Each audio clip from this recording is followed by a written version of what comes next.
fiscal year 2025 done yet. They do not. So here we are, we're almost a year later, and we don't even have the end of the whole fiscal year 2025. But what is significant? Again, it was always in the past where the Budget Commission would look at the general revenue. We're talking about all of the revenue now, right? Because now they're moving current expense operating levy money over into capital improvements, permanent improvements. So you can't really just look at the general revenue, the general fund anymore. So this is actually a really great snapshot, and you guys can take that and absorb that. I think it says a great picture, and it will help you in your evaluations over the next week or so. And then the next page is something that I put together because I did some public records requests. Nobody wants to talk about the history from my school district. They just want to move on. Well, I think it's very important to see where all these old operating levies are coming from and why they exist. So I wanted to do this because I understand there's all kinds of information, but this is where we're at right now. There were guardrails with these property reappraisals not going up so crazy, but the guardrails are gone. And now you guys are the guardrails for us. So we really, really want you, we want to help you evaluate and discern. And we don't care for you to decide what is appropriate and what they're spending money on. We want the opportunity to vote on what we think the revenue increases should be. So we have just seen over the last 6 or so years that we are now getting $9 million a year now, as it's all accumulated higher and higher as we go through every year these tax budgets without good information and not understanding this. Well, we know now. So it's over what the voters originally authorized, and this will help you with the pursuant when those old operating levies that are just going up in proportion to these market reappraisals, and then that emergency levy is the big sticker, right? We voted for that for 10 years. Well, things have absolutely changed since we voted for that in 2016.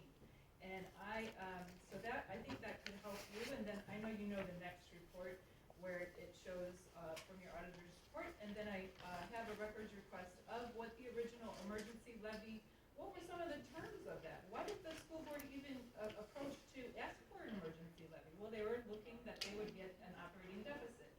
And back when this first started, they were making cuts. Why aren't schools making cuts now when these things are out of control like this? They say, well, prices are going up. Everything is going up. Well, it's time to make cuts. So it needs to stop, and it needs to come to the voters. We are the district. They are not the district. Please do what you can to lower it in some shape or form. I would ask for as much as the emergency levy amount of 3.2. But if you decide that it's maybe at that 2.5 million that you guys have identified as the amount of excess from just last year, that's fine. If it's even lower than that, because you know that the state has says, well, we're probably not going to let the Budget Commission reduce it less than it was last year, because I saw that in the new H8 House bills. Okay, so be it. So what is that, $1 million? But please do something to make an example out of what's going on. And the voters, we will take care of the rest. But we need them to come to the voters about any new construction or any new operating levy money. And there's a whole issue about that $32 million, and we are seeking counsel because that needs to be dealt with too. But right now, when it comes to this Budget Commission deciding to roll back and to be specific when that budget, when that ballot text on that summary that I put to you, it says specifically, for the purpose of current expenses at a rate not exceeding whatever mills that was. Not exceeding, so you have to recognize that we're in a different time and we need you to be the guardrails to decide to roll back as appropriate. We will survive in Buckeye School District if you cut it down $1 million or up to 3.2 million. We will be fine. We will handle it. And we expect these kinds of questions to be taken to the constituency, not to their loyal attendees in their meetings who will clap for them. I think I'm good. Thanks.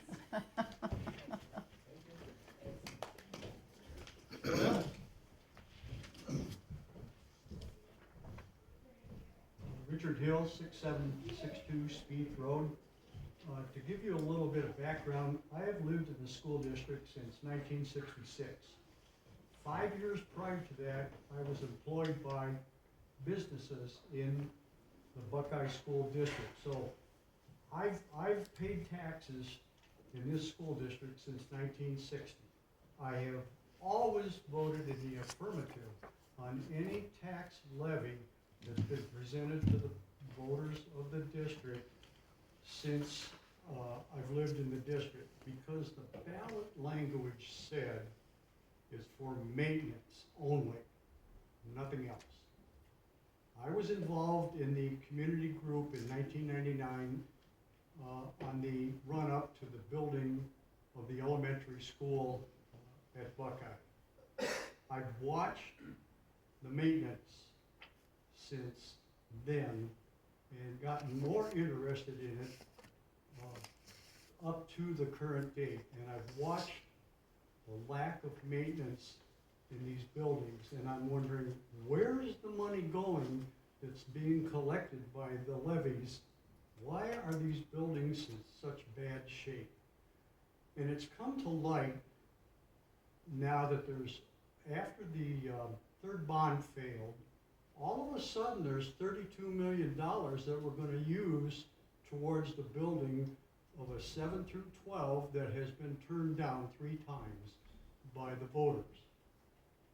Where did this money come from? I challenge you people to find out, was that levy money? What was the ballot language that was presented to the voters on how this money was going to be used? And now it's been transferred into the capital improvement fund. Is that legal? I have no idea. That's on you guys to determine that. You need to look at that and see exactly where that money came from. Is it proper to be taken from where it was at and been put into the capital improvements fund? Thank you. Anyone else? Hi, Melanie Kelm, 9580 Crow Road, Litchfield. My background with the school district, my son graduated in 2013. I started working on the levy, the operating levy, when he was 4. We didn't pass it till he was graduated, and I think it was 2014 we finally passed it. So for all those years, we fought to get this thing passed, and I was on the, of course I wanted him to have the best of everything. Parents paid for a lot back then. They canceled sports, all kinds of things. I was on the education board of the education foundation, and we helped with all things too, to help the kids with education. Anyways, so Mr. Donnelly, I heard you talk that you're gonna put, I think you said $5 million into the It's current commentary. high school? Oh, It's just commentary. Commentary. Okay, so I thought I heard them say they were gonna put $5 million into the current high school to allow the junior high kids, and I don't know how long that's gonna last. This part I'm not sure on. The ELP agreement, the estimates in our current ELP agreement said that we needed about $30 million to bring that school up to decent levels. And we just want Buckeye to be the best it can be. I'm really focused on academics, and that's what I want us to focus on. I would have preferred a small 2-layer school, double floor school, and just focus on the academics is where I'm coming from. Thank you. Thank you. Anyone else? Hi, Paulina Huttinger, I can spell it for Pauleba, Huttinger, Huttinger, 7463 Center Road. I'll just read what I got, hopefully it's not more than 5 minutes. I've been attending Buckeye board meetings now for over 4 years. I am a resident, a previous employee, and I do have kids in the district, in the schools. I've witnessed less than respectable financial responsibility. About 3 years ago, I asked the board if the reason for the emergency levy we had would be resolved when it expires. They replied, "It is our operating expenses. The state made us call it an emergency levy. We will worry about it when we get there." It's a perfect example of panic management. The board has asked the Buckeye taxpayer 3 times to pass bonds in the last 3 years, all failed with an average of 65% rate. The board heard our treasurer, Mr. Donnelly, in September 2025, January 2026, and February 2026, present his 5-year financial forecast with expected losses and uncertain amounts. The board still went ahead and voted yes to proceed with a new construction project with the state of Ohio for $78 million as a self-fund project. They say it's 65, but the contract says 78, and it has a different job description. As of today, we are about $8 to $22 million short to self-fund, depending on what they say. This is a major neglect of fiduciary responsibility to our taxpaying community. Mr. Donnelly presented his 5-year forecast before the board voted on this outrageous agreement, so the board knew full well of the forecasted deficit and still decided to commit the taxpayers to even greater debt. The money being used to help fund this project was from our emergency levy and previous continuous levies specifically for general expenses. What the board is doing is criminal and a perfect example of their problematic spending. Here's just a few examples of how Buckeye has been spending while in an emergency levy in just the past 2 years. New sports teams, golf, bowling, lacrosse, there might even be a couple more. Multiple new vehicles that have never been needed before, such as the mechanic's truck. Pay raises for all admins in the form of board retirement contributions. Administrator contracts skipping steps and renewed 10 months prior to renewal. Admin pay scale chart increased for a new operations director with 0 qualifications. Reopening at least 3 positions that have been long since gone with no increase in student enrollment. Offering breakfast and increasing cook's hours, extra school programs, hundreds of thousands of dollars spent hiring PR firms for branding and social media purposes, hiring consultants to sell their bond Ponzi scheme to the taxpayers, hiring architects to lead meetings and supply presentations for the same. And I'm sure there's more I'm forgetting. These meetings they have held for these buildings have not been in public. They have not followed open meeting acts. 1 minute. I have been excluded. Residents have been excluded from these meetings. They are not speaking on behalf of the community, certainly not me, and I tried to be in that community. I would also like to mention that Buckeye School District was at its highest enrollment in 2018-19 school year with approximately 2,500 students. Today, 2025-26, we have about 1,950 students. That's 550 less in enrollment. That is equivalent to 3 whole school grade levels. I'd be curious to see what the expenses were in 2018-19 compared to today's. I can understand rising costs and necessities such as utilities and modest pay raises, but they should also reflect a decrease in staff as well. I did make pages, copies of Mr. Donnelly's 5-year forecast with my own notes. I just supplied 1 copy to you all, but you'll see my full statement and my notes. Thank you. 5 minutes, right in the button. Thank you.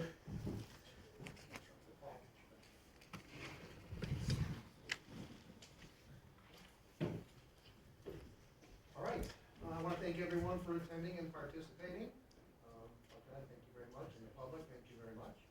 With that, from the committee, can I have a motion to adjourn? So moved? How do we vote? Thompson? Yes. Burke? And Capretta, aye. Thank you very much, everyone. For the record, Brooke is the one that seconded that. Yep. Yes. Yeah, we got it. Thank you, sir.